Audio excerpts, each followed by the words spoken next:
Could this be the real deal? Let's take a closer look. You can see the reflection in the water. First airing in late 2011, Impractical Jokers has become widely successful. Its popularity even escapes the lesser-known TV channel it airs on, True TV. Today I'm going to explore the history of the four leads and how they formed the show.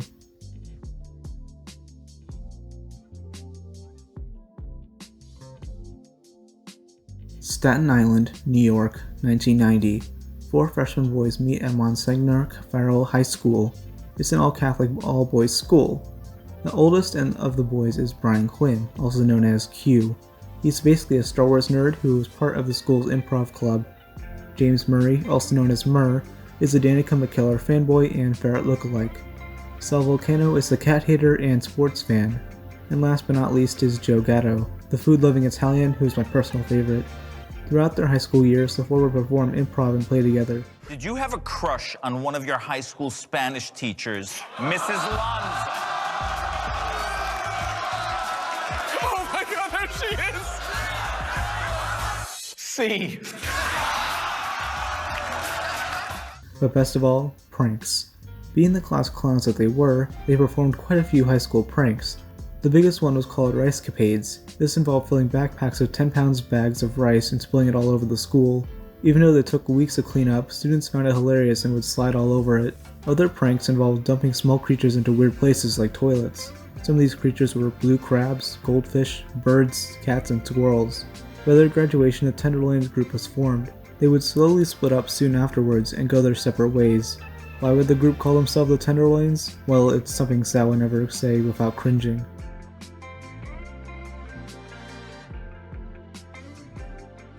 The group would go their separate ways and attend respective colleges.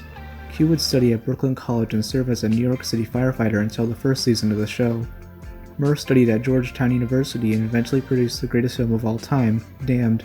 He would have bought a car with that money used for the film, but went ahead and released it in 1998. It stars a teenage Jesus and, well, just watch. It was him! That's Murray! That's Murray! Oh, there it is. It's like Alfred Hitchcock showing up in his own movie. Holy s***!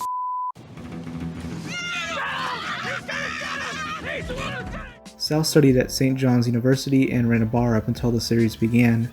Joe went to LIU Post and basically spent time in his mom's basement. One day, Murr ran into Sal on a ferry and began reminiscing. The two decided they should get the game back together.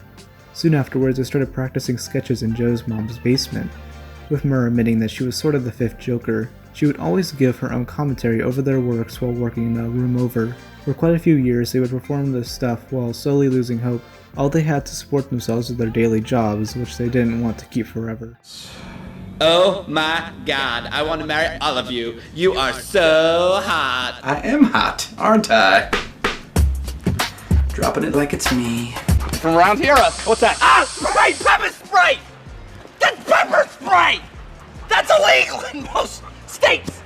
Oh, that stinks.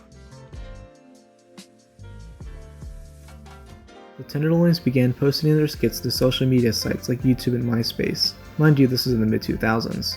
One of them was called Time Thugs, which was submitted to MTV's It's Your Show contest. It actually ended up winning and they gained a total of $100,000.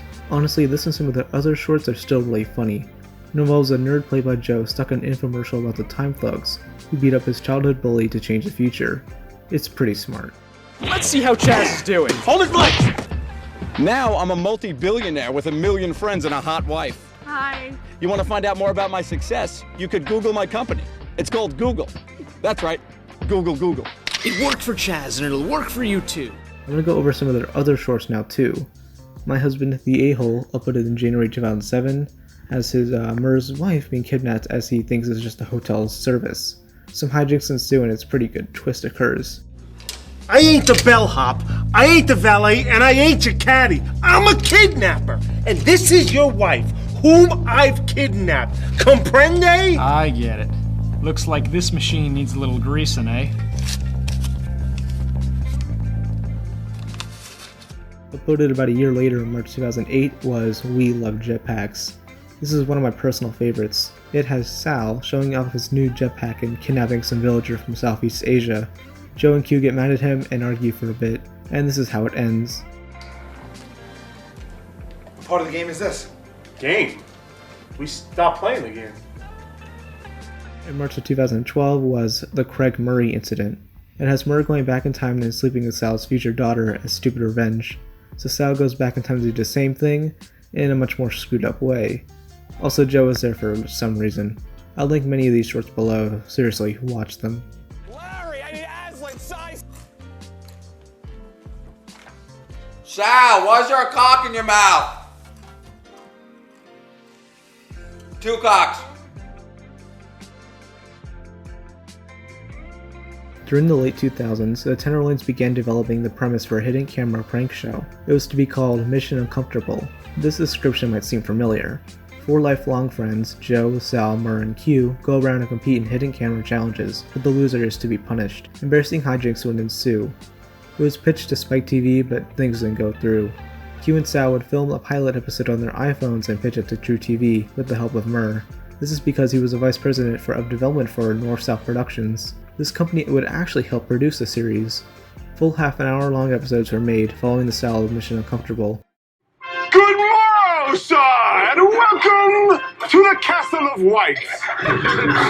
What's thou craving? Bring it to me, and I shall slay it. 2 hamburgers. 2 burgers of ham. It was called Impractical Jokers, and its first 2 episodes aired on December 15th, 2011. These episodes are Pay It Forward and Butterfly Crime Scene.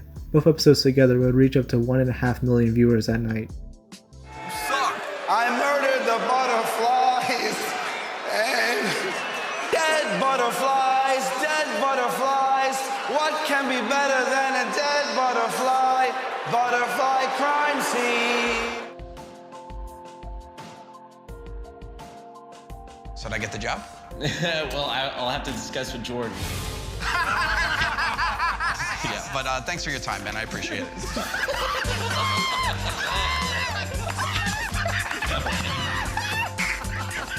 This is my all-time favorite show, about the same level for me as Regular Show and Breaking Bad. The 4 mains are just delightful. By the way, I'm on Team Joe, get with me. Each episode has multiple challenges, which can involve doing a said task or getting votes for a presentation. There are so many different types of challenges, with my favorite being the trick mirror ones. While the Joker interviews someone, a trick mirror is in place and will show itself to a hilarious sketch. Whoever laughs the most loses. Yeah, these get crazy. That's a working pissing dog. It all depends on what you like. You can easily go to like a regular club, get ready, delivered to this, you know. Is that Gary Busey? Oh my God! Oh my God. Oh my Lord, that is so true. Whoever loses the most challenges in an episode get punished. These punishments are the absolute best parts of the show. There's so many to mention. I'm gonna have to make a separate, much longer video on the topic. Some of these get so incredibly crazy, and I love it. All you non-style islanders, suck it! Canada, suck it! Bermuda Triangle, suck it! Now Kilimanjaro, suck it! As of now, Practical Jokers is in its 8th season, with no signs of stopping. I got into the show at the beginning of season 4 in early 2015. It's the most popular series on True TV, which also airs other shows I like, including Adam Ruins Everything and World's Dumbest. Maybe you want to make a bondage porn using gloves and puppetry. Do you need a website? We can help with that. We can do everything you could do, only worse. What about animation? Wait, was that animation? Look out, Pixar! First released on February 21st, 2020, Impractical Jokers the movie is just amazing. It follows a similar setup to the show, along with added punishments. Sal, everybody knows you're afraid of cats.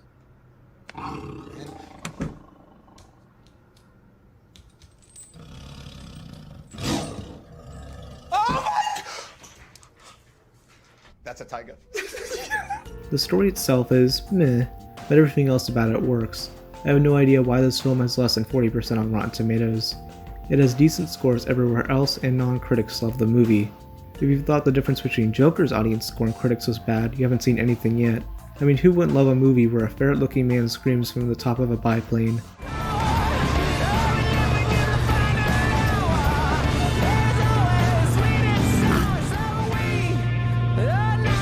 This film was released digitally on April Fool's Day much earlier than intended. This is because of, well, what's going on in the world right now. But seriously, go watch this movie.